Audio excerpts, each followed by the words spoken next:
Hi, I'm Abby Bleistein, Dr. Abby Bleistein from Healthful Life MD. And today I wanted to talk about something that really comes up for me with a lot of my patients, and that is weight bias. I had a patient who, especially with COVID recently, was expressing concerns because when she goes out, she hears a lot of people talking about, oh, well, I can't get sick because I don't carry extra weight. And it's people who are, fat, people who are, obese that are the people getting sick. And so I don't need to worry about it. People not wearing masks. And she carries extra weight and she is at increased risk with COVID.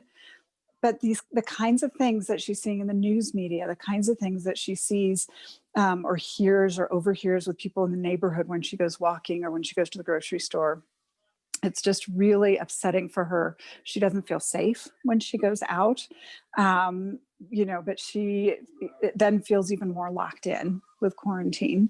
So I invited my good friend Erika here, who is the co-director of Kidpower. You can see more of their resources at kidpower.org, but she specializes in teaching safety skills to people of all ages and abilities. And I wanted to chat with you today, Erika, if you could. I want to talk to you a little bit about weight bias and how we can help my patients, and also maybe how we can advocate for people in terms of issues like weight bias, to help people feel safe, to help people practice skills around setting boundaries. So thank you so much for joining me. I'm happy to be here. Yeah. So tell me a little bit about, I know Kid Power, we talk a lot about bias and how it impacts people's safety, but it also impacts people's health. But I'd like you to talk a little bit about safety skills in terms of bias and what kinds of skills do we need to have to really help keep ourselves safe. Okay, so the Kid Power skills that we teach for all ages, and again, the name is confusing. The skills are for all ages, not just kids. We'll save the story of the name for another day. So the Kid Power skills are useful for every age. Behavior that reflects prejudice or bias is to a large extent outside of your control. When you go out to the grocery store, you're going to encounter what you're going to encounter. That's outside your control. And so the skills that we teach at Kid Power are what is in your control, the skills that you carry inside. And so that includes, when you mention about somebody feeling concerned about their safety going out, really assessing, am I concerned about my physical safety, or am I concerned about my emotional safety, or both? Because people can be concerned about their physical safety as well as their emotional safety, and they might require different safety plans. So that would take different avenues in this conversation here. So if you really think that you're at physical risk, right, you're going to be changing the plan. It's better to, Kid Power's underlying principle is that safety and self-esteem are more important than embarrassment, inconvenience, or offense. So if I need to travel a bit farther to go into a context where I'm going to feel safer, then that is going to be worth it. It's an inconvenience for me, but I'm going to choose to do that because I'm putting my safety first. It's normal for us to have taken in stories and judge ourselves. And that's part of the protective skills that we work on, is the words, not just that other people say to us, but that we have internalized and that we say to ourselves. So for example, if I say, I'm just being silly because I'm driving this, I'm going to screen those words out. I'm going to recognize that I am being hurtful and judgmental of myself. And I'm going to screen those words out, or as we teach the trash can, throwing them away, which doesn't make them go away. But when you throw away trash, it doesn't make it gone then either. It contains it in a way that's safe and healthy for creatures, for humans. I'm going to filter that hurtful message and take in the kindness. I am taking care of myself. Me going out of my way to choose a shopping environment, space, parking lot that feels like it's going to take care of my physical and emotional safety is a good use of time. Yeah. I can And so use I think football for games in the background. yeah, oh, can you Will see? that be a Okay. problem? I'm fine with it. Will it be a problem with you and your others? We'll have to see. We'll have to see. Yeah. Excellent. But so coming back to this patient, for example, not feeling safe in her neighborhood because there are a lot of people who are being unsafe about mask wearing, who are saying things that are probably emotionally unsafe for her. Then, for example, taking the extra time to say, you know what, if I want to go for a walk, I'm going to go somewhere that is less populated and it's worth taking that drive. And rather than internalizing the message of, oh, it's just so unfair, or I'm being ridiculous for thinking that way. Or I should be stronger, or I should be able to. There are a lot of messages that somebody might be saying to themselves. Yes, absolutely. And so really taking in a positive message instead, I'm taking action to take care of myself and I'm worth that time and effort. And I want to go for a walk where it's safe, right? Yep. So one thing that somebody could do that's a practical thing listening to this would be to write out. It's useful to be aware, right? Awareness is one of the most crucial safety skills that we teach. Awareness of what's going on around you, but also awareness of what's going on inside. Becoming self-aware of the messages that you say to yourself so that you can identify them. It doesn't mean that we can stop it that easily. Right. Yeah. But once we're aware that we're engaging in hurtful self-talk, we can begin the process of learning to manage it, to take charge of it. And part of taking charge might be, I'm going to write down all the things I say to myself about why I, for some reason, should be walking alone in my neighborhood. I'm writing down, you spent so much money. You should walk in this neighborhood because you liked it. You should be stronger. You should there's probably hundreds, maybe thousands of things that people in different situations might write down. And then across from them on the piece of paper, when I filter this out and I throw this away, what is the message I'm going to use to inoculate that myself against that? And it's not just a not. So if I say, I'm being weak for not just taking it. I am being weak and evasive by driving 20 minutes to a different store. So that's what I am saying to myself. I'm being honest with myself. That is what I sometimes say. What is a message? I want to avoid just saying I'm not being weak. Yes.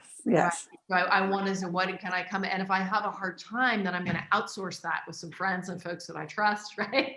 Yeah. So, positive messages so that I can get to, I am taking charge of my safety. I am putting safety first. I am preventing situations where others will show up as their less best selves. I am preventing situations where not only I am targeted, but also somebody else has an opportunity to target when they're better off not. There are so many things, and that behavior and then we practice it. So and it does take practice because we might not even realize when we're doing it, and we end up perhaps going, and putting ourselves in that unsafe situation and then saying, oh no, I did it, but to recognize it at that point and going, what was the message that made me get in that situation? And what could I have said instead? Right. Yeah. And so even after the fact, you can go back and sort of correct in your heart, what was that negative message? And then let's figure out what's the positive message. So I think that's so great. And that probably is one of the most popular Kidpower skills globally for all ages, which is why it's pretty easy. I think if somebody goes to kidpower.org and types emotional safety on the website, probably the emotional safety techniques will come up. So a lot more depth on the ideas we're talking about here. Yeah. Yep. And so like the screen filter, but also the emotional raincoat, but ways to protect our heart from those messages. The other thing I was going to say too, that's so important, especially for my patient population, there are lots of studies that show that if we internalize that bias, it actually not only impacts our emotional health, but it impacts our physical health as well. So we know that people have increased markers of inflammation. They have worse diabetic numbers or measures of diabetes, worse blood pressure, for people who maybe have the same kinds of risk factors, but don't have that internalized bias. And so I just think it's such a great skill for people to learn to undo that, because it protects their emotional well-being as well as their physical well-being. So that one's really good. I think that's so key for that patient. So I so appreciate that. Thank you so much for all of that useful information on this really important topic. So I really appreciate it, Erika. Thank you. All right. So let's, what's that? Was that one? That was one, but I was thinking because it's going to get, I mean, there are more You can do as skills. many as you want. It's just Okay. you tied it in Yes. as a flow. I'm just thinking that was one skill that's so key. Yeah. And I sort of thought, yeah. And I thought, oh, if we come back to some of the other issues and maybe we could do it as a different. Tiny little videos. I did Yeah. do the email of what Marilyn recommended as like basics for people making videos. And Oh, yay. Okay. So I'll check that out too. Yeah. That's really good. And Yeah. short is good. So like you could take that one and yeah. Yeah. So why don't we do another weight bias story and then and we can kind of solve it and maybe talk a little bit about how to self-advocate or set boundaries, that kind of thing. So so let's see. Yeah. Okay. So we'll start again. Hi, it's Dr. Abby Bleistein again with Healthful Life MD. I have a practice in medical weight loss for all ages. And I'm here with my very good friend, Erika Leonard, who is the co-director of Kidpower. You can find information on Kidpower at kidpower.org. And I'm so excited to have her here to help us explore a topic. Once again, the topic of weight bias. And it's such an important topic to me and to my patients because I hear stories of weight bias all the time. And I think having skills to manage our safety around weight bias is really important. And I had a patient who told me a story of weight bias that sort of weighed heavy on my heart for quite some time. But she was traveling for business. And she got on the plane and she describes this sense when, she carries extra weight. And when she gets on a plane, she describes a sense of seeing people around her give her the look like, oh, I hope she's not sitting here. And so some of that may be internal and some of it, is likely very real. But on this particular flight, she got to her seat and started putting her bags up and putting her bags away and getting ready to get in her seat.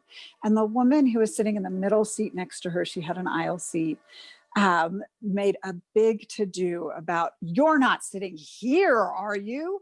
Oh my gosh, do I have to sit next to this person? And even called the stewardess over to make a to-do about how she didn't want to sit next to this woman. And the stewardess got her calmed down. The patient ended up sitting in the seat next to this woman the whole entire flight. And the woman was like, way inched away from her and this really uncomfortable. It's just, the whole thing was really uncomfortable. And interestingly, of course, my patient felt angry, but more than that, she felt kind of that embarrassment and shame of the whole episode. So this, this flight for hours, and really stuck with her after that time as well. And so when we think about weight bias, an impact of just these comments that happen around us, but even the situation where the whole thing felt, it was just so awful. I wonder if you have thoughts about these kinds of experiences, or if you might be able to comment on what could what could my patient have done? What could she do differently in the future? And even we could talk a little bit about, as a bystander, are there ways that we might intervene and say something when we see something so egregious happening? So I'll direct it to you. Thank you. Whenever we listen to stories, I can understand why that weighed so much on your heart, because there's so much pain there, right? Mm-hmm. This kind of thing should not be happening. And it is. And so it's good that you're bringing it up. And whenever we look at stories, it's always really important to frame it with the understanding that nothing works all the time. Mm-hmm. You haven't told me this story before now, and I'm going to do what I do with every story. It's the nature of this work where we say, what could somebody try there? Where we take a look at something. And it's really crucial that we not use that opportunity for anybody listening to this, or you and me, to use that as a reason to blame somebody. Oh, they should have. Right? Mm-hmm. Because behavior that was egregious was the behavior of the other person. Mm-hmm. Mm-hmm. Yes. Yes. And at the same time, then we want strategies. What can we do to take charge? So Before I say anything, I just want to be from that place of, it sounds like this person did take charge to the best of their ability. They got their ride. And they also felt really hurt. The aching really, and they came to you and they got help. I think Yeah. shame loves secrecy, right? When we feel ashamed about something and we choose not to tell anybody, oh, that was so embarrassing, this happened on the plane. Whoever shared this story with you is showing a lot of strength by having Yes. even told you this Yeah. is what happened. And this is because often bringing something to somebody we trust and sharing that story with them can release those feelings of shame and the negative self-talk that can continue. So Yeah. that in itself is a huge sign of taking charge of safety. And I would say too, just in case there are any physicians who are watching this, she didn't just tell me the story. I actually asked her and said, have you experienced any weight bias? And so it would not have come to me naturally in the conversations that we have, even though I spent lots and lots of time with this patient. The story came out when I said, I'm thinking a lot about weight bias. And have you ever experienced anything that you'd be willing to share with me? So, for people watching, for physicians watching or caretakers, other kinds of caretakers, it's important probably to ask. Yes, So, and that's something we often say, of course, in the context of Kidpower, and you are so familiar with Kidpower, yeah. about the, people in positions of power, whether it be with a parent, a child, whether it be a teacher with a student, but the person in that leadership position, creating the window of opportunity, opening the door, such as a parent saying to a child, hey, is there anything that's been bothering you that you wanted that you haven't shared with me or that you want to share with me? So again, you opened the door. Yeah. They took the opportunity, which is great. And I'm glad you mentioned about the importance of other practitioners doing that. So from that frame of reference, if we look at the context of that plane, one is inoculating ourselves emotionally before going out. Prejudice and bias and prejudice-based harassment, prejudice-based harm is detrimental to physical and emotional health, acutely in the short term, as well as you were pointing out, in the long term. And so doing all the emotional work we can in advance so that we know it's not me, it's the situation. Yeah.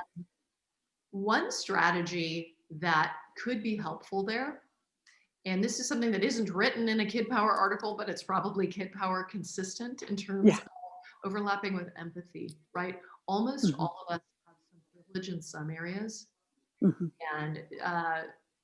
and maybe targeted in others. And every time we experience something directed towards us gives us an opportunity that we do not have to take, but that we can, saying, what does this teach me about what it means to be the target of identity-based harassment, bias? Do I turn the same thing to people who are unhoused? Do I turn the same thing to people whose religious or ethnic background may be different from mine? What can I do? That also puts me in a position of power, puts me closer to others experiencing bias, and it gives me some agency over what I'm experiencing. It's a rare person who can say, I have no quality in me that expresses bias and prejudice-based harm, in a way that can to others. And so that can be another form of kind of inoculation. If it's going to happen, what can I do with this? Can I remind myself, this is what this feels like. This is what that feeling is. I am going to go forward in harm reduction. I'm going to be a leader in harm reduction. So that's one avenue. And I think all these, we braid them together, it's like a rope, right? Yes. The different ones make it stronger. No one thing is going to be strong enough. Protecting ourselves, filtering words. We talked in a discussion we had before about Kidpower's emotional safety techniques, which folks can find easily at kidpower.org, but different strategies for filtering the hurtful messages that come at us. The benefit of being able to do that is, one, the protective impact of keeping them out of our hearts in the first place if we can. But the big benefit in the moment is it helps us think more clearly. Yes. Yeah, and absolutely. That's what means we can see more opportunities. And one thing that stands out about the story that you told on the airplane is this story, as you told it, which could be as the person experienced it, seemed to be about the size of the storyteller. However, there is a story about the disrespectful, disruptive behavior of the other person Yes. that has somehow gotten overlooked. Mm-hmm. Right. Mm-hmm. So I Yeah. can imagine I could tell a story to myself again. And again, I'm just kind of making this up and playing with it now, which is how people build skills. You use opportunities to say, where could skills fit? Whereas if you came over to me, Mm-hmm. first of all, Abby, can you give me a little bit of the behavior of the person who's sitting in the chair? Give me a little bit. Oh, just, what are you doing here? Oh, this is terrible. I have to go through this whole flight like this. That's awful. Well, I'm sorry you feel that way, but I hope it's a pleasant flight. I haven't had much yet. So one, I could kind of change the subject, right? Yeah. Yeah. Mm-hmm. Just kind of divert a little bit, see what happens, right? And not Mm-hmm. necessarily looking at you, but just kind of, changing the subject. But you might Yeah. persist. Go ahead and persist a little bit. And how did the flight attendant get called over? Was that because this person was being very loud, or because the person called the flight attendant? I think she called the flight attendant Okay. over. So Mm-hmm. go ahead and Mm-hmm. engage in that Yeah. behavior. Okay. Can you come help? I can't believe that I have to sit next to this person. That's Thank you terrible. so much for calling them over, because I think we definitely need help. So now the flight attendant has showed up. What's going on? What's going on? The flight attendant says, go ahead and start speaking. Oh, seat of mine. Well, I just don't want to be sitting next to this woman. It's a long flight and it just doesn't seem reasonable to me. And now the flight attendant is probably looking a little uncertain. So if Mm-hmm. I am doing the best I can to filter this incredible, Yeah. right?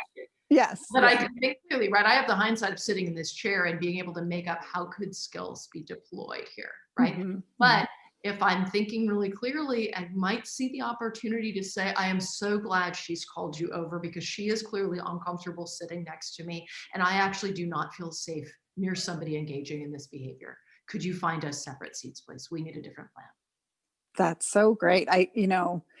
The wonderful thing about that is it's addressing the behavior without putting it on that person, right? So rather than saying, I understand that I'm bigger, whatever, but to really say this behavior of this person is not safe for me. And That's I right. need some kind of accommodation made because it's not going to be okay with me. Right. And that's what we talk about, roping those behaviors together. I was talking about, because yes, yeah. if I'm exploded with shame, Mm-hmm. right, and embarrassment and humiliation and all those messages of you're too big, you're too much, you're disgusting, you're ugly, if all of those are still living in me and reflecting, I'm not going to as easily see a person is engaging in public.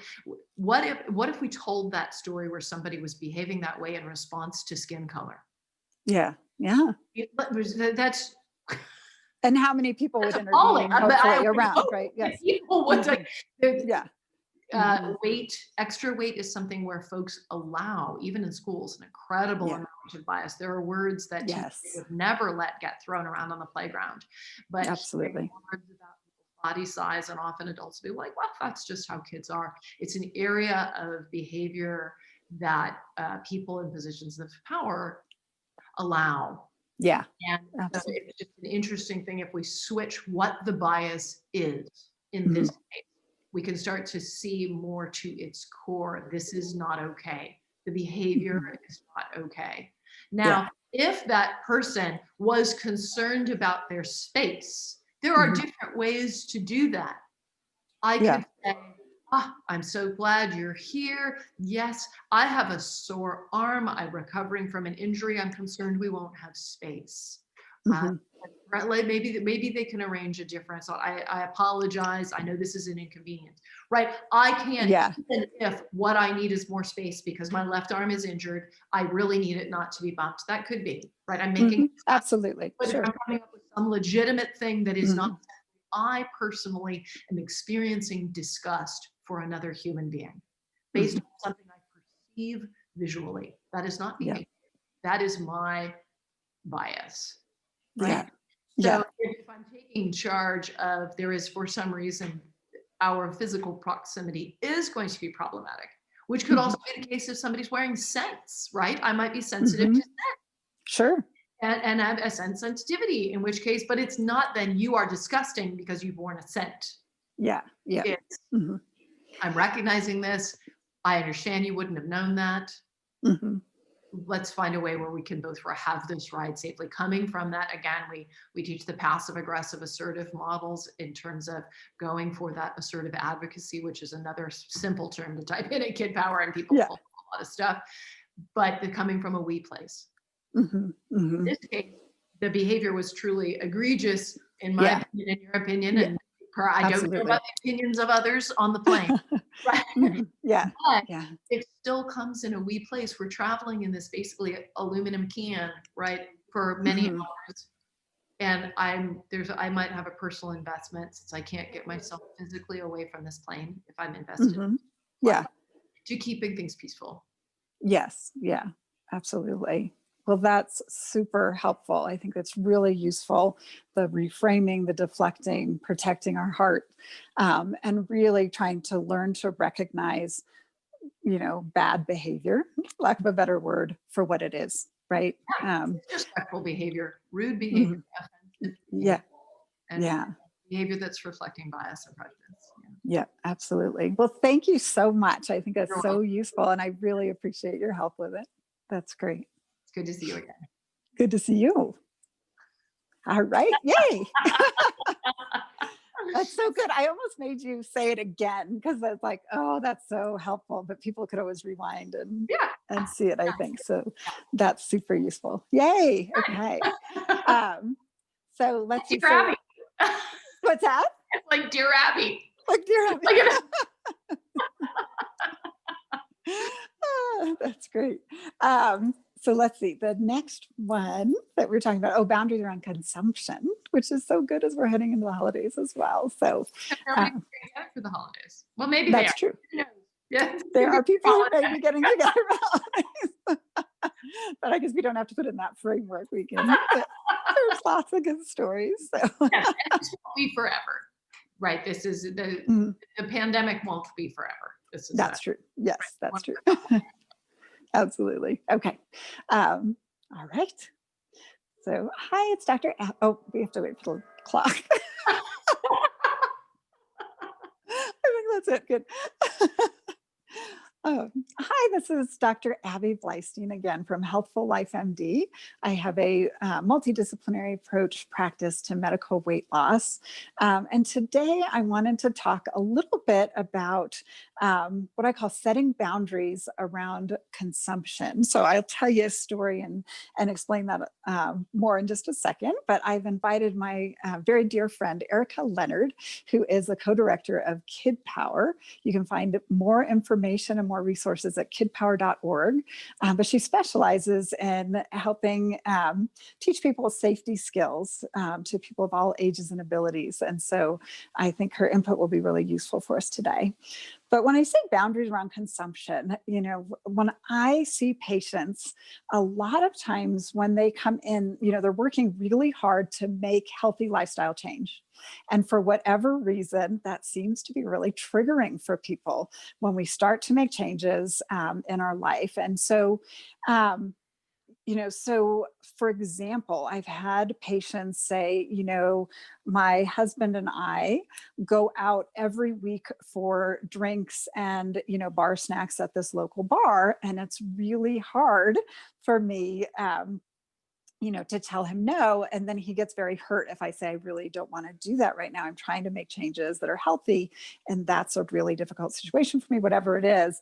But it's very stressful in that situation to feel like this is what we always do. And if I say I don't want to do it, he gets hurt. So that's an example. Another example are friends going out with a group, with another group of friends. You go out to a restaurant and maybe everybody says, oh, let's share a dessert, right? And maybe you're not eating sugar right now, or you're trying to be careful about some of those types of foods. And then you get this pressure, right? Like, oh, we're having a dessert. Well, just have one bite. Oh, come on, just join in. It's only this one time. And there's lots and lots of pressure around that.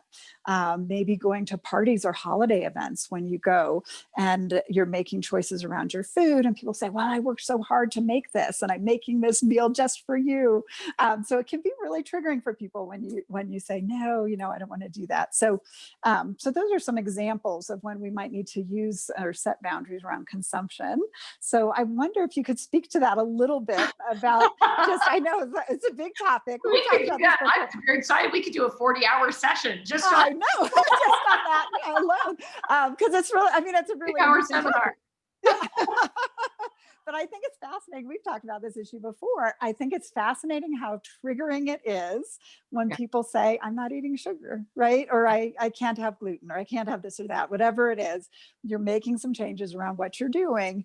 And it seems to hit people more than just saying, you know, oh, I don't feel like going to a movie.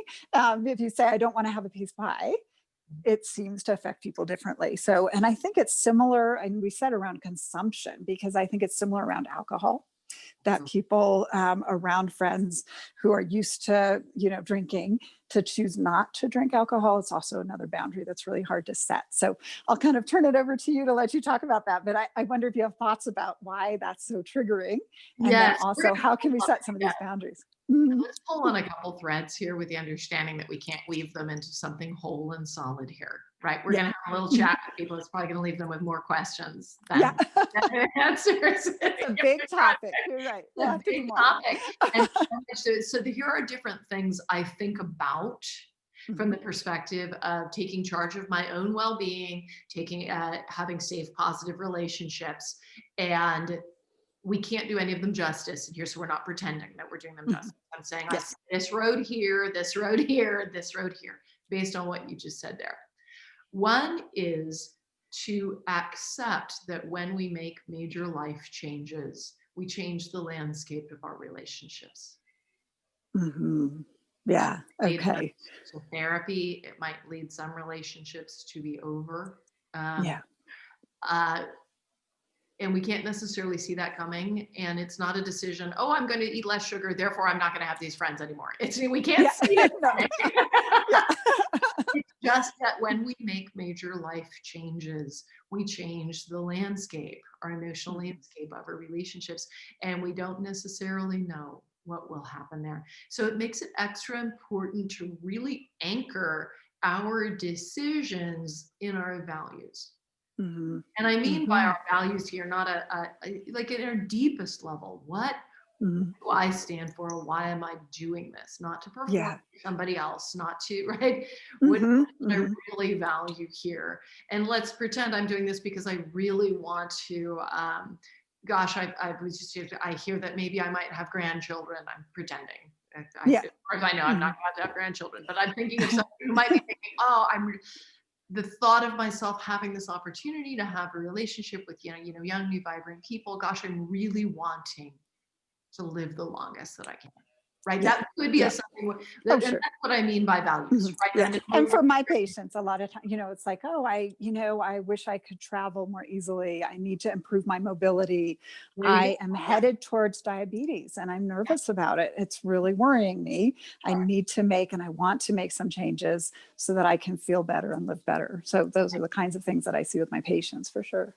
So I think being able to really anchor ourselves, anchor in one way, but it might be better to consider it as something on the horizon. So like a spot, like spotting in anybody's involved with dance, right? If you keep your eye, or if you don't want to get seasick, you keep your eye on the stationary thing on the horizon. Because as the relationships rock and sway and you feel nauseous in the context of the relationship change, if you can keep your eye focused on, I am doing this because it is my highest value right now that I not develop diabetes to the best of my ability. Everything, right? Yeah. That can help me keep my emotional balance. That's going to happen. Yeah. And relationships might end. So consider, as one is making major life changes, to do them as gradually and in as balanced a way as you can, being kind to yourself, but recognizing that and thinking, who are my support structure folks? And those support structure folks need to be folks who really appreciate you for yourself, who would appreciate you if you're 350 pounds or 100 pounds, that the ones who truly have always loved you, like really those folks. And even those relationships might change, but really anchored there, including considering therapy. Mhm, mhm. So, Yeah. because you don't have to have therapy. Useful therapy can help prevent problems. And Mhm. this is a major life change. I can remember making some major life changes for myself a few decades ago and was talking about some very painful relationships were changing, and I had not put them together. And a good friend of mine over coffee was listening and saying, mm-hmm. And then very kindly, gently to my heart said, if you are going to choose a path of greater authenticity, it's possible that you will lose some dysfunctional relationships along the way. And I thought, Yeah. oh. Wow. Okay. Yes, and it Okay. was really that Yes. useful, right? Just so that Yes. things from this Yeah. point at 52 years Mhm. old, I can see that while they were painful losses, I can see some elements of dysfunction. So Yeah. Yeah. each example you gave, Mhm. we don't know the nature of the other folks in the relationship, the friends, Mhm. the friend to group dynamic, the individual Mhm. friend dynamics, the partner dynamic, the marital partner Mhm. dynamic. I think you said these folks were male, Yeah. male, female. And, uh, Mhm. and so each of those brings dynamics. Yeah. And so that as we bring forward, we can do the best that we can to be Mhm. non-attacking, Mhm. non-judgmental, positive, use distraction. We can look at it. These are a couple of roads we can look at for skills, and aware and self-aware. How is this person responding? Mhm. Because no Mhm. matter what I'm doing, if what they're just responding are, you used to be fun. Yes. Oh my goodness. I'm going Yeah. to use my filtering behaviors that Mhm. we talked about before in terms of emotional safety techniques. Kidpower, Mhm. we're not going to go into those right here. I'm going to use that, and I'm going to recognize, this person who I've chosen as a life partner when I'm making positive life changes and expressing them as clearly as I can, is saying in this very flat, what sounds like a judgmental tone, you're not fun anymore. Mhm. Mhm. Yeah. And what is this Ouch. showing me? Yes, Yeah. what is this showing me, right? Yeah. Yeah. Yeah, I want to, and that's why these might lead to some really big questions with friends or therapists. What does this mean, and what are my choices, and what do I value, and why? Mhm. Mhm. Given that, to the extent that I can be proactive, Mhm. I am so excited. So we're going to wait before the night comes, rather than worrying. Oh, we always get beer and Yeah. appetizers on Saturday night. I could Yeah. choose to worry between now and Mhm. Saturday, or I'm going to bring it up as soon as possible. Maybe after a big meal. A good time is Mhm. when somebody is not hungry. Yeah. Maybe it's Yeah. not your big meal, but maybe the person who always eats with you is Sure. their big meal. Mhm. Timing is a part of strategy for Yeah. communication. So my partner is full. I know my partner is full. I've Mhm. chimed in for Mhm. this time. They're not stressed. And I said, I am making these changes, and I'm going to be consuming a little bit less alcohol and fewer snacks. And I don't want that maybe I'm just talking to you, my friend Abby. Sure. Uh-huh. I love our time together on Saturday nights, and I am not wanting that to mess up with the joy. Could we use this as an opportunity to make maybe we could find a place where you could get like your super cheesy snacks and awesome drinks, but that I could also have something we could really be enjoying this together. And so what comes across to you as what I just did there? Yeah, I mean, I think it's so good. As I always call it, the hamburger and the bun conversation. But that kind of, your hamburger, the meat of the conversation is we need to do something different, right? Yeah, But the hamburger is mhm. I Love that love together. going out with you. I love being together. That's important to me. And I want to keep doing that. And it's not fitting with my current, choices. It's not fitting with the changes I want to make, There was what I'd something else like to I do snuck in there too. with that. There was something else I snuck in there too. Oh, I I want missed it. you to have your super cheesy snacks and beer. Yeah, so it's not limiting his behavior I am not or my behavior is a yes. right. Yeah. So Mhm. that person may choose to make a change, but it's a way of Mhm. telegraphing, I am doing this and I value your choices for yourself. Yes. If I Yeah. take this, if I Because take then the it's avenue less of, triggering. I've decided this and I don't want diabetes, and Abby, you shouldn't want diabetes either, and all those Yeah. cheesy snacks, Mhm. this is going to drive us off a cliff. Yes, yes. Actually, I think that's really important to know because because I think part of what's triggering is people interpret judgment even where it's not meant, right? And That's so right. when you say, I'm making these changes, people who maybe feel concerned that they ought to be making those changes too get Yes. really defensive. So you Yes. didn't say it that way, Mhm. you didn't And intend it I that want way, but those that's changes what people hear. Yes, Yes, and yeah. I So, am on my vision. I am mhm, sharing with you when your stomach is full, my vision of your exciting cheesy snacks and beer mhm. Yeah, yeah. and us together.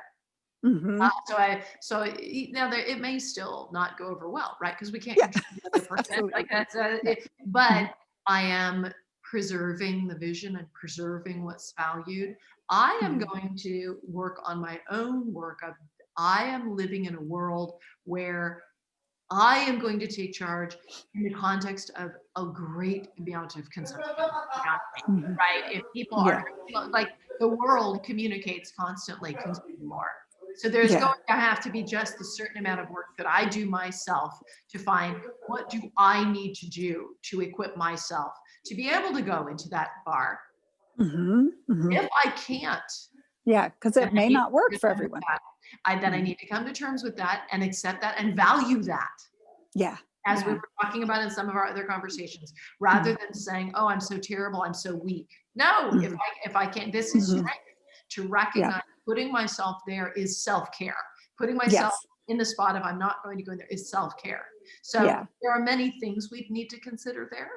But Mhm. that's if I decided, yep, I think I could go to this place rather than waiting for the order to, and the worry's just Yeah. going to mess with our relationship for the next couple of days too. Yes, absolutely. I try to take care of it then. Now I'm dreading Mhm. it, and you're going to wonder what my deal is, right? Something Yes. Yep. right, and Mhm. so that's one avenue I would look at. Yeah. Oh, I think that's great. I think that's super helpful. Um, and then in terms of that party where you're being offered Right. stuff that you're trying your very best, to turn down, or you recognize that it's not aligned with your goals right now, right? To have those things, and you get pushed and pushed and pushed. And so, what are some strategies around those kinds of struggles? I'm thinking of one thing that I used when we were in college. You and I, Hmm. we're older now. Yeah. I don't know what people do now. But I set boundaries around consumption of alcohol when we were in college. And Hmm. I learned pretty quick if you hold the same glass, everybody has. Hmm. And you have a glass and it has fluid in it. Yeah. Really, it's not that many people keep a track. Yeah. Yeah. So Mhm. you may need your props. Yeah. And if what you have is a prop, and you're gonna nurse it, oh, thank you, I've got enough. Oh, and how has your family been? Right. So you're working on the distraction, working on the Mhm. distraction. If you have no glass, maybe you might decide, you know what, I need a glass. Mhm. I Mhm. need a glass and what it looks like. You know what, if I have sparkling water and I need the lemon, my lack of understanding of different drinks is really gonna show here. Okay. So let's pretend there is some drink that if it has a lemon on the side of the glass, people will be Yeah. like, oh, she's got the drink, right? Yeah. Yeah. But I need Mhm. the lemon on the side of the glass, Yeah. Yeah. right? It is faking it. It is I may need that prompt. Mhm. You know, Mhm. so people are like, oh, can I top that up? I'm good, great. How have you been? So that I'm able to, so I've got that. Um, I'm going to give my father credit for telling me as a high school, which is funny. My dad was not one for lots of social emotional ideas. So I'm going to give him full credit. Yeah.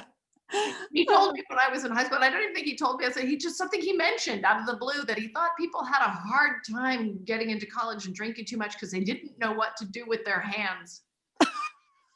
And it really I struck me see. I because I get went that. to my first parties in college. Like, I don't know what to do with my hands. I'm gonna hold the glass. I still, to this day, credit my dad for that idea. Mhm. Often the holding, it sounds so silly, but you Mhm. enjoy it. I'm going to hold the thing. The fact that you are holding the thing, and you could do the same thing with the food, right? Mhm. You could Yep. do, and you could also look at what preventative behaviors. I'm going to give you two that Mhm. we make good life changes, and when we've made them, we're invested in them. So you can lean on an existing life change. I years ago made the shift to flossing. It used to be something that I was really bad about doing, and I did my own journey around like how we do life changes. And I'm sure you support folks a lot on ideas for how to do that. Well, Absolutely. I am now at a spot where I am deeply committed to my flossing, right? And then once you're there, you're like, I floss every night, right? It is how I see myself, right? So it's so strong that actually flossing before going out is a deterrent. Uh-huh. Right? Oh. I'm like, I flossed. Same with That's brushing. I brushed and I flossed. So that's something that works for me. It may not work at all for you, right? But I'm giving you an example is you need to find what works for you. If I'm going out to a New Year's Eve party and I eat a good amount of the foods, so I need to not get hungry. I know that about myself too. If I'm going to go to a New Year's party, then maybe I am in my home going to eat more than I might normally. Yeah. Right. And and I certainly talk to patients about, maybe you want to go ahead and have some protein, or if you have meal replacements or something, you might do a meal replacement before you head off, because you don't want to head into the situation hungry. But the other thing about the flossing and we've talked about this one, but sometimes people are less triggered if it's something simple. Like, it's not that I'm turning down sugar, it's that I've already flossed today and I just don't want to mess with it. But the line I always like is, I'm avoiding this because I have an allergy, or it's, I have problems. My doctor says maybe I should limit this right now. So really finding other reasons even to explain to people that, this is my behavior, because it's less triggering than, I'm making this healthy lifestyle change, to say, I don't feel well when I eat XYZ. Absolutely. Right. Finding those things expressed with confidence and without judgment, and practicing them. That's, of course, a big kid power role that people are going to do what they've practiced. So, in your car alone, practice it. And to the greatest extent that you can say it with confidence and cheer, and follow it with redirect. So if I said, so Abby, could you offer me a snack? Go ahead and say, yeah. Did you see those brownies? Don't they look so good? You should have one. Here's a brownie. They do look good, but my doctor has really advised that I not. See, this is going to fall flat, right? It is a little bit about what you said. All of this, right? Yes. And now you might be worried about me. You might be like, oh, come on. It's okay. It's one brownie. You can have it. Go ahead. Yeah. Okay. So now go ahead and offer me the snack again. We'll try another way. Hey, did you see these brownies? You need to have one. They look so good. I'm going to tell you something so dorky about me. Abby, we've known each other so long. I flossed. I flossed before this party. That was so stressful. I hate flossing. I hate everything. I don't know. Did you ever try to make a big life change and get totally invested in it? Did that ever happen? If you see, yes. So tell me what you noticed about that. Can I just make that up in the moment using the strategy? It's just more cheerful, and you're bringing her into the inner circle, and sort of this very vulnerable, private thing, and but in a very happy, funny way, right? Yeah, self-deprecating. And if my primary goal is I want to keep us off the talking about the food, I would much rather use the word dorky laughing about myself. Yeah, it's all about flossing. Yeah. And keep the spotlight on the food. Because especially if I'm really working on making a life change, the area where I am least balanced right now might be around that food. Since we're talking about that being the one we're talking about, that's probably my area of vulnerability. So I want to see what can I lean on. Oh my gosh. Like, yes, I did make my change, but then I finally got there. Like, I do it and I did it. I'm not going to do it again. Right? I'm just taking us away from the brownies. Yes. Yeah. Trying to hand it off to you. Did you ever make a life change? Like, if I can get you talking about talk about themselves. A lot of times, at least somebody pushing in this way, there's a good chance. Quietly standing in the corner, observing everybody, may not want to be talking about themselves. So it's not a comment about me, but the behavior you're talking about might be up for talking about themselves. Yeah, I think that's so great. That's so helpful. Yeah. Now you mentioned also the group of friends. And that's, again, the same thing about the relationships, but I might also look at them a little bit separately, kind of put little feelers out without fragmenting friendships and problematic, but I might want to consider, is it easier to get this news out there separately? Oh yeah, I've been eating sugar and sweet. It's been kind of interesting. Can I come from there, right? So that I can set the tone on my own terms. Is it easier for me to set that tone with each of these 4 friends separately without it being a heavy conversation? Abby, I need to tell you before we go out to dinner. Yeah. Right? I don't want to do that, but if we can go for a walk, I'm like, yeah, it's been really interesting. I've been trying to eat less sugar just to see how I feel. It's amazing. You know, my teeth don't hurt as much, Abby. I didn't know that like the tooth hurting thing was a real thing. Yeah. By the way, I didn't know that that was a real thing. Like, yeah. I'm like, ouch, that chocolate chip cookie hurts. Strangely enough, that's become a deterrent for some sugar. Yeah. That's painful in a way it wasn't when I was 35. Sure. Yeah. Or the fatigue. A lot of patients feel tired or whatever. Yeah. So just talk with you before this night where we're all out at dinner. If I talked with you about, yeah, my teeth been hurt, like I'm kind of liking the no teeth hurting thing, you know, if I could get you into a place of kind of connection that's not blaming of other people, it's not right, it's not that tone then carries into our dinner where the 4 of us come together, you know? Yeah. And also to be good about not needing something when everybody else is, or am I having tea or something?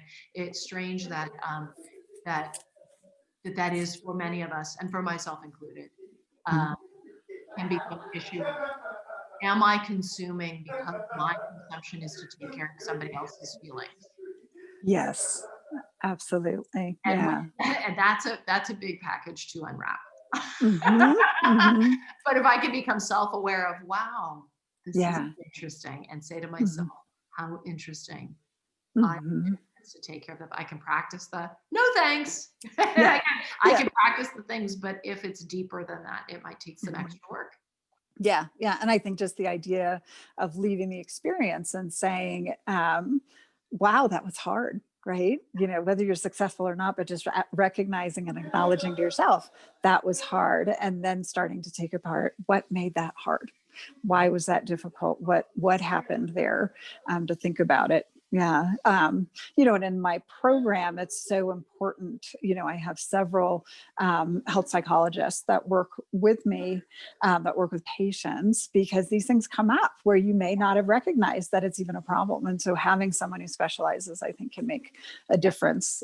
As you brought up earlier, that it does, you know, it's hard to know, why is it that what made that hard for me, you know, and not self-blame on, oh, I ate it and I shouldn't have, but I ate it and it wasn't what I wanted to do. What was that about? You know, so really taking apart that question. So I think that's really helpful. Yeah. And making stronger relationships, right? Which is a lot of what Kidpower is about. It's really making stronger relationships. Yes. Directly parallel, safer relationships turn out to be stronger relationships. If we're moving towards quality, we're moving away from danger, right? It's all going in that same general direction. And I want to be self-aware. Am I with somebody who needs me, wants me to be different than I am? Or different than I'm becoming? And it may be that I need to be doing some grieving about that, right? There could be some loss, and to create the space for the loss, for the change to happen. Yeah.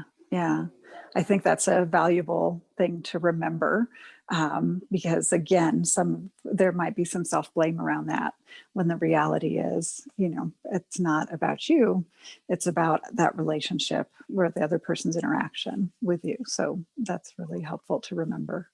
That's great. Well, thank you again for your help around this issue. It's a huge issue, obviously, I know, we could to unpack.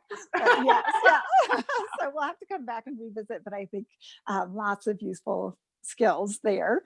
I do have on my website boundaries around consumption article, and I know Kidpower has a lot of stuff around boundary setting, you know, and positive relationships. So if people can go to kidpower.org or go to Healthful Life MD, you can find those resources to help around these issues. So thank you so much for sharing that with us today. That's great. All right. Yay. So yeah, that one's a big one. Remember, the article itself was so tricky. I know that was huge. Like, Wow, she brought up mhm, so many issues here. Like we could really do a lot with I that. probably should have just done one. But So that yeah, could be fun. Like there could be yeah, like collaborative something or other someday. Like that could be yes, a thing. Like that's yeah. a thing. No, I think that's People might great. pay for a week-long workshop on boundaries around On boundaries around consumption, that's probably true. gosh, we could do a lot with that. Yeah. Yes, yeah. No, I think that's cool. Yeah, so we'll see when Valerie gets to this or Reese is looking at it, they can say, "Oh, that's great. Can you guys redo just one of those?" So we'll Totally see. kidding. Yes, yep. So, all right. Well, let's talk a little bit about living our values and changing to plastic-free living. So I think I'm just intrigued. I think it's a great topic, and we've been talking a lot about values Yeah. with the group lately. So anyway, uh, hi, it's Dr. Abby Bleistein again from Healthful Life MD. I have a multidisciplinary practice in medical weight loss. And I wanted to talk today about motivation behind healthy lifestyle change. And a lot of my patients who carry extra weight come in with the idea that, um, oh, I want to be at this certain weight. And that number ends up not being a great long term motivator. So, one of the things that I try to think about is, if we live our values, can we get to the same end by really just focusing on the value and not necessarily on, say, a number where you want that weight to be? So I invited my good friend Erika Leonard here today to join us in this conversation because she made a change several years ago to actually go plastic free as much as possible. So practice free, or plastic free, sorry, living. And what was fascinating to me is some of the stuff that came about from it. So I want to talk a little bit with you today, Erika, about how that change came about and some of the things you've noticed since. So can you share with us a little bit about when you first determined that this was something you wanted to do? What brought that on? And talk a little bit about how you made those changes, because I know it did not happen overnight. It did not happen overnight. And I know we've been having so many conversations too about weight and about healthy living. And so even though you didn't ask me to right here, I will go ahead and put in for myself kind of my own journey and how these relate to some of the things you're doing there.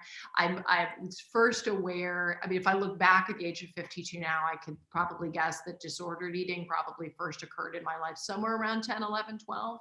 It's Mhm. not something that rules my life now in any way, but I've never had an issue with alcohol, but I kind of Mhm. imagine that if somebody gets to a point where they're managing alcohol very well, they never get to a spot where they say, well, that's done. Yes. I don't have to, right? Yes. It's an area of self-awareness that I maintain, even though in many ways it feels like a past thing.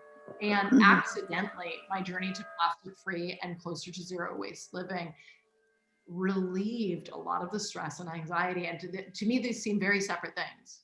That Mhm. Mhm. disordered eating and plastic free living. And they both seem like things you could become obsessive about in a very negative way. Yeah. Right? Yeah. And so Sure. actually, if I had to predict in advance, I'd be like, oh, I don't know, you're going to get a little too on this, Yeah. which wasn't what happened. They were very separate things. Mhm.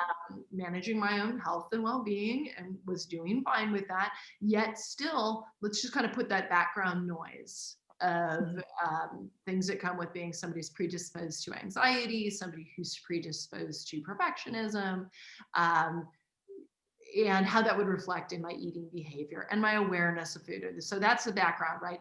And Mhm. then I have these kids, and my kids now are 23 and 25. But the first spot that I noticed on this journey is when my youngest child was whatever year Al Gore came out with the movie Inconvenient Truth, whatever Yes. it was. Yeah. I want Uh-huh. to say my kid was maybe 9 or 10, and I'm not sure my kid saw the movie. Uh, Mhm. or heard a friend talking about it, but he suddenly felt the weight of the world very heavily upon him, like that he was really worried Mhm. about the environment. And he was young, I was maybe 9, and it's just too young to be so worried about the whole environment. But Yeah. I know that I can't convince him, don't worry about the whole environment. right? I've got to give them something to do, right? And to try to frame it, right? Rather than saying, don't worry, it doesn't work, right? So I said, let's focus on you growing and being healthy and strong, right? And doing all this so that you can, as an adult, do everything you think that should be happening in the world. And in the meantime, let's let other people do what they're doing. They're, scientists and this and that, and let's do what we can, right? So it was really a parenting approach. And in that, I made the reference to like bags, that we could get disposable bags. So this was, everybody has them now, but this was probably 15. Something like that. Around. Yes. Yeah. And we got the bags, and then that also kind of went to like, there were a couple stores, now there are more, but there were a couple that had the bulk bins, right? And so it was that value. The first value that began this journey to zero waste and plastic free was that value of easing the stress for my child and finding a thing that we could do, right? And we got these little bags and these little linen bags that you could buy things from the bulk. And I think we even used plastic bags at the beginning. Yeah. I think it was plastic bags, right? We do a little, and like, but I see the same part of me that's perfectionist and anxious, like the disordered eating part of me. Yeah. Jumble of plastic bags in my cabinet's not going to fly. Oh, it's not working. I can't save these things. So just divulging too much about me here, right? But we need jars. We need regular. We need the same size, same lids. Like, let's just be really clear about who we're doing. But I think that's interesting because that's another value, right? So I value organization in my home. I like things to look organized. I don't do well with chaos. Yes. Okay. Somebody else could have done just fine with the jumbo plastic bags, not me. Right? I got some jars. And I think I bought them like at Ross or something I didn't reuse. Now I reuse constantly. I would not buy a new jar because I'm dedicated to zero waste. Now it's almost like a game. When I say I would not buy a new jar, it's not the judgment. It's like, no way, I can get a jar. Like, it's like a game, right? But at that time, I wasn't enjoying this part of life. I just like got some jars and I put the food in them. And how much further, like, was this a year later that you realized, oh, this isn't working as well as it could, I'm going to make this other change? You mean with the jars? Yeah. Oh, I knew before I brought the bags home. If I'm going to bring bags, okay. right away with the change. Okay. They're no longer in jars, and I'm getting stuff in the bulk, but like beans, what are the beans going to be in, right? Yeah, okay. They're in a bag. Oh no, I knew that while at the grocery store. It may have been like at the grocery store and Ross, given the same trip, right? Because I didn't visualize things. And so I got home, put all the foods in a jar, and that was great. Kid's happy, kid forgot, did no longer carry the world. We still did a lot of stuff, but that it met my parenting need. But a separate thing happened that I didn't expect is over months from that, I was noticing that something I didn't understand, I was less stressed in my kitchen. And I was happy in my kitchen, and I couldn't figure out why. And I would stand there and I would look, and it could be the jars. Like I was probably like, it's because they're jars, because they're all in rows, right? And boxes are all the same size. Like are all different sizes. They have different colors, very clashy, Yes. And because I was one of those kids who like ordered the books in their size rather than alphabetically, right? Now I do it alphabetically, but I like a visual. So I thought at first maybe it was that, but it was like, that's not it, and I would stand there kind of looking at it. I could make some oatmeal. I just open the cabinet and just like, and it suddenly occurred to me, the occurrence came, but it was months. Something's up here. I like something about this. I'm like, is it the jars? Is it the pretty colors of the food? And I think it was all of it. One, it was all the words and numbers were gone. The part interesting. The part of me that could get obsessive, about calories, could get obsessive about grades, measurements, pant sizes, grades. Did I say grades? You did. Right? That's grades. Numbers, scores, measurements. Am I good enough? Right? Yeah. Oh, wow. Right. There's something similar there. And it suddenly hit me. All of the packaging has numbers on it. All the packaging is full of shoulds. Even if it's like just one bowl will get you through, just like one serving, only 100 calories. There's it's like doesn't have any cholesterol. Like there's so many messages, and each of those messages. Once I started to realize that, because my jars didn't have any messages. Yeah. Yes. It's Okay. just like, those are beans. Yeah. Yeah. Those are kidney beans. Yeah. And it was like, that was the relief. Interesting. And it's Okay. fascinating and kind of mind-blowing because I never thought about it. I realized that magazines give me messages. I realized, like, I mean, Hmm. I'm an emotional safety educator. Like, I think about messages and cultural messages. I never thought about even the messages on the container of oatmeal Hmm. are Hmm. healthy. Still Yeah. Yeah. telling you something. You better make sure your heart's healthy, right? That's a Yes. good Yeah. message. It's a positive message. But for somebody Hmm. like me, almost any message can be turned into, in my brain, that we work on that dysfunction. How am I Hmm. failing? How am I falling short of Yes. what the Yeah. world says I should be? Am I Yeah. not healthy enough? Should I only Hmm. be having 300 calories in my bowl? Like, I can take Hmm. that message Yep. and nurse it in a way that hurts me. Yeah. And I think it's so interesting when you talk about that. A lot of what I talk about with my patients is when we moralize our choices, it isn't helpful for us, right? But we think I'm a good person because I ate a heart healthy cereal. This Yeah. says heart healthy. I'm a good person Uh-huh. now. I'm a bad person because I had this thing that says one serving is this, and I must have had a serving and a half, whatever it is. But that moralizing the equivalency, of good and bad. This is good. This is bad. This is right. This is wrong. Mhm. And it kind of gnaws at you a little bit.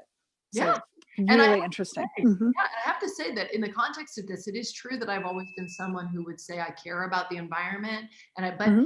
really it didn't Yes. reflect itself in the kitchen. Like, it was, Hmm. and because I knew that my own behavior around food was not reliable in terms of guiding kids with confidence, my kids Hmm. had a lot of freedom in what they could eat.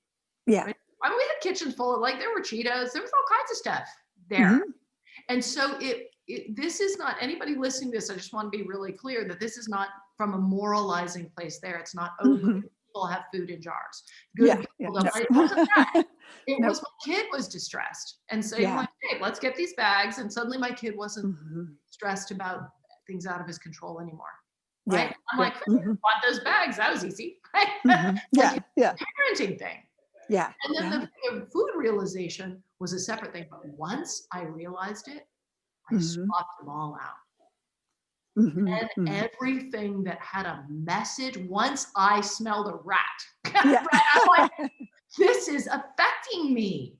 Yeah. I don't Yeah. want it affecting me. And I didn't know it was affecting me. And now that I know that all these words and the numbers, did I say Hmm. grades, calories? But Yeah. which Hmm. is when you have a box turned around. So it's like, I think that those nutrition things should be there on boxes. Like, I'm not making Yes. it, Yeah. but if I got to also be self-aware of who I But am. for you, it wasn't working. Hmm. Hmm. Right? That it's a constant message of, let's measure this again. Shall we measure the Hmm. oatmeal? Have we had a teaspoon or a teaspoon and a half of sugar? And there are places for this. Yeah. Yeah. It was not the place for me. It was Yeah. playing into something that was harming me. And Hmm. so once I could see that, then I knew, and then I could get it out. And that was a Yeah. joy. Yeah. It was like, look, Hmm. at that point, I think it was like different beans and stuff that I couldn't get in the bulk area. If I bought them in a box or a jar or a bag or whatever they came in, I took them out and I put them in a jar. Yeah. Yeah. Because once I knew this box, this fine Hmm. box, this compostable box, the words, okay, the box, great. The words on the box are hurting me. Hmm. I Hmm. don't want the box, right? Yeah. I just get Hmm. another jar, right? And people would probably still people, if they look in my cabinet, it's one of those moments when you really get to know me. They're like, okay, tell me about this. Like, because you open the cabinet, it's like stack of jars, Yeah. no branding, no Hmm. marketing. There is no Hmm. marketing branding in my cabinet. Hmm. I don't have very many cabinets. I do have a small Hmm. kitchen. One big cabinet. My son has a new one. It's got some marketing and branding. It's his, right? Yeah. Yeah. Yeah. Mine is mine. Yeah.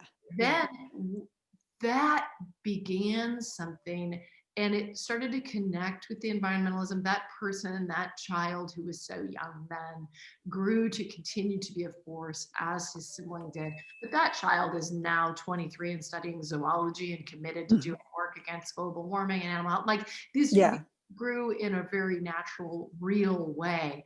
And so Hmm. we as a group, the concern about the environment and concern, that was still always there. And and the plastic free thing came up when I heard about it as a thing, when I started, when the idea of single use, but I think I was a little, this was probably 7 or 8 years back now. Yeah. It was a long time. I think a lot of people do it now, but at the time it was a kind of a strange thing. But it's again, the awareness piece that we talk about at Kidpower. Once you become aware, and oh gosh, I'm going to forget her name, and we should say her name, Terry. She does My Plastic Free Life, and I've forgotten her last name. Okay, myplasticfreelife.com probably. I think I saw a book that she had done, and she does such a non-blamey approach. It was just something that had kind of run across my radar. I was like, oh, how interesting that somebody could do this. And she brought such joy to it, so that when she did buy things that had plastic, it wasn't, oh, terrible me. It was, she brought joy and no shame, awareness of the problem, a very Kidpower-y positive approach. I think had I been exposed to it in a different way, I might have gone a different way, right? Had it become a good way, especially because I need to be really careful with my own well-being and managing my predispositions, I might have become averse to the plastic free thing. But coming across her, Beth Terry, Beth Terry, okay, and Plastic Free Life. Her very positive approach made it fun and interesting, and it became suddenly like, and everything I'd touch, I would recognize, and then. And you would just like throw it away and capture it, or she would keep it, I think, and look at it, like, so that you would become self-aware, like, how many pieces of garbage did you make today? Like, and like on it, noticing. And then once you start to notice it, you can't like unsee it, right? The thing that then pushed me over, and I knew it would push me over, I went to see a movie on plastic pollution, and I can't remember the name of this one, but it showed what are now kind of become a ubiquitous pictures of birds that have consumed plastic. And I knew going to some very visual, as the jars might tell you, right? The fact that very visual. And it showed in the movie, they came across the carcass of a bird, which they knew they would. It was at a beach area where there were lots of dead animals, right? And the plastic pollution was a big problem in the area that they were covering this documentary. And they opened up this bird and could take out a plastic lid from a soda bottle, from a 2-liter soda bottle. And I'm a big time, I would, you know, I do drink Diet Coke plastic free outside the pandemic. Still now. Not now, we got pandemic, so I can't use my own cup. Yes. I still drink Diet Coke, right? Because I can take my cup to McDonald's. That's what I get at McDonald's. I get to McDonald's with my cup outside the pandemic, right? So I was a hardcore Diet Coke drinker, right? And I saw that lid in the bird. Abby, to this day, I can't look at a 2-liter soda bottle and not see that. Right? It wasn't a decision. It wasn't a, can I do this? It was my values got, it's just, it happened. I knew when I went to see the documentary, nobody made me go see it. I knew it, and I cared about the issue, but that lid in the bird, I can't look at those. It's not fun. It's not an issue. Maybe just this one, two, and I know one doesn't make a difference. How many of those lids are there? I know one doesn't make a difference. The problem is if I pick one up and see it, I see the impact on the world. I see the dead bird. It may not be my lid, but it's somebody's lid and mine not. Why not? And so once I could see that, I couldn't unsee it. And the commitment just grew. Where it's ended up coming up between you and me is the accidental health benefit. Right?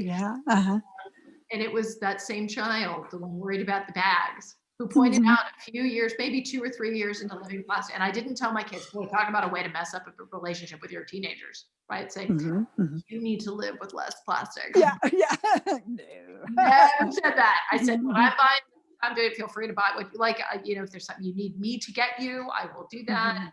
But no, this was my thing. And it was interesting to see their own journeys with it. But that child in particular, he really kind of, and he's a very hardcore plastic free. And we got to say, plastic free, you never get there. Zero waste, you don't get there. It's an aspirational thing to the extent that I can, right? Of course I use plastic. Of course I make I'm always aware, so that the waste I'm making, the plastic I'm using is with real thought. Mhm. He is very much at that level. Like that is Yeah. still very much him. So a couple years into it, he pointed out, we've been eating a lot more healthy since we did that. Yeah. Yeah. And that was when the pieces started to fit together, because I felt better. I felt better about my food. I felt better about my beans. I stopped measuring my beans. Mhm. Yeah. Once there Yeah. were more orders in my kitchen of a good person does this and a person should that, suddenly it was just Mhm. me and the beans, me and the Yeah. sugar. I'm really Yeah. me and whatever it is. It just became simpler to find a healthier relationship with food. And it took him to point out, we eat better. And Mhm. then Mhm. when I realized how we would shop, if your first goal is I can't get packaging, that becomes the thing. It wasn't like I won't or I'm depriving myself. Mhm. It was Mhm. my goal, and it became the game. Yeah. Yeah. Can I get brown sugar into this house without plastic? Yeah. I don't know. I really Not want to. easily. It's not easy, and it also is hard to just binge on cookies. Yes. Yeah. Right? I will still make cookies, but man, you got to harvest the brown sugar. You got to Yeah. strategize how to get Yeah. butter with the least waste, right? Mhm. And milk Mhm. is more expensive. And I'll point out, separate from this conversation, right? You can't live the way I live without having a certain degree of financial privilege, which Mhm. highlights Mhm. another health problem. A lot Yeah. of Yeah. people with obesity and poor health, right? Yeah. Living this way can be less expensive, but it takes time. You Yeah. can't do what I'm talking about is certainly not a Mhm. shader. Yeah. Part of the self-awareness is recognizing, wow, I Mhm. can do this or that. I can get that brown sugar in bulk. Yeah. I have the resource of time. I have the Yeah. resource. I have a resource of a job that, like, there's so many things, Mhm. which helps me then see the environmental problem. It's part of the benefit. Yes. Mhm. It's to recognize that Mhm. it's not just, oh, good people do this. It's Yeah. our whole No. structure is built in a way, Mhm. especially if you don't have resources, being able to eat in a way that's healthful Yeah. Yeah. approaches the impossible. Yeah. Yeah. If you have to fill stomachs of hungry kids, Mhm. Yeah.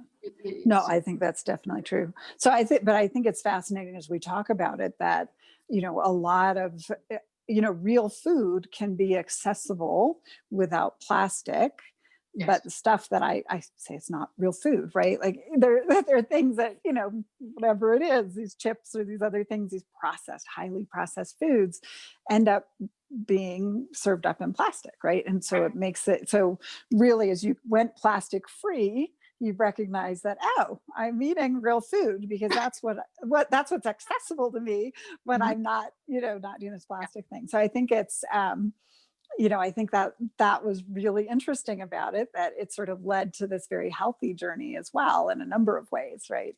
Health yeah, for the environment, health because you're living your values, which always feels really good. But the, offshoot of it is that, oh, I have to eat real food because I have to find stuff that isn't all wrapped in plastic. yes. Yeah. And Which, so I which was think, accidental to a large extent. And I really yeah. attribute Terry's really joyful approach, because it has always Mhm. been like a puzzle. It has never Yeah. felt deprivation. And, Yeah. and I think that she probably says that kind of thing in a lot of her writing, right? If it becomes, it's harder to sustain something where you feel like you're Mhm. driving yourself. Yeah. Um, and if you can find a way to do something with joy and without blame and without telling yourself you're a terrible person or that you failed, Yes. more Yeah. likely to Exactly. succeed. But it was Hmm. quite a few, it was much easier to tap into the game fun part of, like, Yeah. what can I get foods that I like here at this store? Like, without, maybe I shouldn't go to this store. I mean, there's whole stores I can't shop at. Yeah. Yeah. So Yeah. it's like, I'm Yep. not going to out Mhm. any specific, but I love that store and I love everything they have, and they don't have a single thing That that isn't in plastic. is Yes. plastic. So I can't go in. And actually, Mhm. that also made my life accidentally much easier. When I stopped at Mhm. a gas station, I mean, again, the pandemic is just weird. Let's forget about the pandemic. Yeah. Yeah. And pre-pandemic, post-pandemic gas station. I think I probably thought before, am I going to get some gum? Oh, they do have candy. Maybe I'll have a soda, maybe I'll have Diet Coke. Yeah. Whereas now, if I go to a gas station, it's like, I can't. yeah, there's Yeah. nothing there. Yeah. And it was Yeah. just the one decision. The one decision is Mhm. that I don't make unnecessary trash unless I decide it's really worth it. Yeah. Yeah. You'll And I know know a couple times a year I'll get a box of Junior Mints, cardboard. yeah. Well, and I know also we've talked about sort of safety. So sunscreen comes in plastic, right? It's difficult. Yep. So some of those things, toothpaste, I think was difficult. Although Bite- now I know there's those Bite little toothpaste, pellets. big, yep, the Bite toothpaste. I really enjoy Yeah, it. yeah. But that, yeah, toothpaste tubes were one of the last to go. Mhm, mhm. So, And the other thing that I think is so valuable about this discussion really is just it didn't happen overnight, and you didn't beat yourself up, and your son didn't beat you up, over it. It's like, it didn't happen overnight. It took time, and I recall a couple years ago you added a new thing in, and so I think that's the other part of the process is you sort of did it one step at a time, right? Like, oh, now I realize that this is a uh-huh. problem, and I'm going to see what I can do about this. So You think I about really what's that? Yes, about the clothing and the fibers. So yeah. so I think for my patients or for other people watching the video, I think to learn about changing things. So often it's like you go, I got to change it night and day. Tomorrow I'm going to be different, but you don't have to, and it's more sustainable, really, if you can say, this is my long-term goal, and what can I change now? What can I do this week that's going to be better or different? Making decisions about each item, each thing, right? I'm going to have my junior mints today because I'm going to do this once in a while. And today is the day. Yeah, and I really so don't feel bad when I have a box of junior mints. Like it No, doesn't, it exactly. doesn't come up that much, right? And I'm like, Yeah. some junior mints, this would be, Yeah. and I don't really have a craving for junior mints. Like it's just, Yeah. yeah. So I think there's such a good lesson in that, right? About the behavior change. You made these really, what looks like such dramatic change took 15 years. It's a slow, Yes. stepwise process to come Yes. about. And it all started with, living your values as a parent, living your values about caring for the environment. How do you want to interact with our planet, with the world? And so I think that's just such a great lesson. And I know this is long, and your folks are going to point this, you're right, they're going to harvest all these things out. But I'm going to point out another thing that fits here with the clothing, because when I went to getting plastic out of my clothing, Yeah. right, which was a big one, right? Yes, it's not easy. Like 4 or 5 years ago, right? Which I've done, but that's been super fun. But I still buy old 70s polyester. But the way I look at it, because I am a hardcore thrifter now, is you find but when I find something that's polyester, it already exists. Yeah, you don't want it to be thrown in the trash. I don't want it in the trash. Nobody is going to be more careful with that item of clothing than I am. I'm not just going to toss it in the laundry and put those plastic fibers into the waterway, right? If it gets a stain on it, I'm going to wash it off by hand. I'm going to wear a shirt under it, so it has to be washed as little as possible. I'm going to wash it gently. So, it's not that I can't. It's like, oh my gosh, this is a really cool, funky 1970s polyester wacky shirt. I'm going to cherish this. It exists now. I'm going to keep every fiber of it as much as I can out of the waterway. I'm not going to, I'm going to tend it possibly better than anybody else. Yeah. And that journey, anything that's close to my body is always 100% natural fibers, because I got to laundry that. So there's no, there's cotton, wool, linen, what have you. But that journey cycles back to what I think might go on with your patients and the numbers. Is when you end up buying only thrift clothes, so the only things I look at for jeans, I don't look at whether I like it or not, and I don't look at the size. When I go to a thrift store, I only look at the fibers. Is it 100% cotton? Is it 100% cotton? Is it 100% cotton? If it's 100% cotton, then I look at it and go, maybe. I don't know. But if it's not 100, and I don't even mean 1% spandex, I mean, is it 100% cotton? Because it's my rule, right? My rule. And there's more than enough, right? It's like a game. It's like a hunt, right? Yeah. But what that taught me is, Abby, I have pants that I can wear that fit me great, that range in size from 0 to 11. Yeah. And that taught me that those numbers are BS. Changed over generations. They changed over brand. They changed over, right? There is no question. I can't wear a size 2 made in 1960. I can wear a size 2 made in 2020. Yeah. Right. And the numbers are not the number, but that also freed me in a new way. Yeah. And I have a bunch of pants that bring me joy. They're funny. And, some of them are funky corduroy from the 1970s, red. Yeah. I love my clothes, but I never pull them on and go, oh my gosh, I don't wear a size 2 anymore. Am I gaining too much weight? Or all my pants Yeah. are 4s. What if Yeah. I no longer outsource my well-being to the people who make pant sizes. And Yeah. and that was an accidental offshoot Yeah. also. It's such a valuable message, right? Yeah. So I think it's such a wonderful story, because all of these other really positive, healthy things came out of this one simple, this is my value and how can I live it more closely, and things that you hadn't expected, but really, and then learning about yourself, right? Like, wow, I have messages that are going into my brain that I didn't recognize were having a negative impact. And so it really removes the power of those messages in the case of the clothes, right? Or it removes the messages, literally, in the case of the packaging around the food. Yes. Yeah. So I think that's so great. And making you healthier, not just physically, but emotionally healthier as well. So I just think it's such a wonderful, wonderful story. And again, to reiterate, because I think so often we feel like, oh, I haven't changed fast enough. I haven't done this stuff. I should have changed, right? But the fact that it was a journey and a very positive journey that took time. And then you can add, that plus one, I'm going to add one more thing and get closer to that, always elusive, right? As you said in a very cheerful way, I'm never going to get there, but it's a No. fun game to try, right? I'm just going to try, and feeling good about that. So I just love that. So thank you so much for sharing that story and your journey with us, because I think it's going to be really helpful for people to reflect and think about how can we all live our values in a way that's going to have, hopefully, positive, unexpected changes for us too. So, yeah. So thank you so much, for and just for people watching. If you're looking to make lifestyle change, healthy lifestyle change, look at Healthful Life MD. You can check out our website. There's lots of helpful articles and resources there. But if you or a friend, or a family member needs help with making these changes, we have a team, a multidisciplinary team to support you with those changes.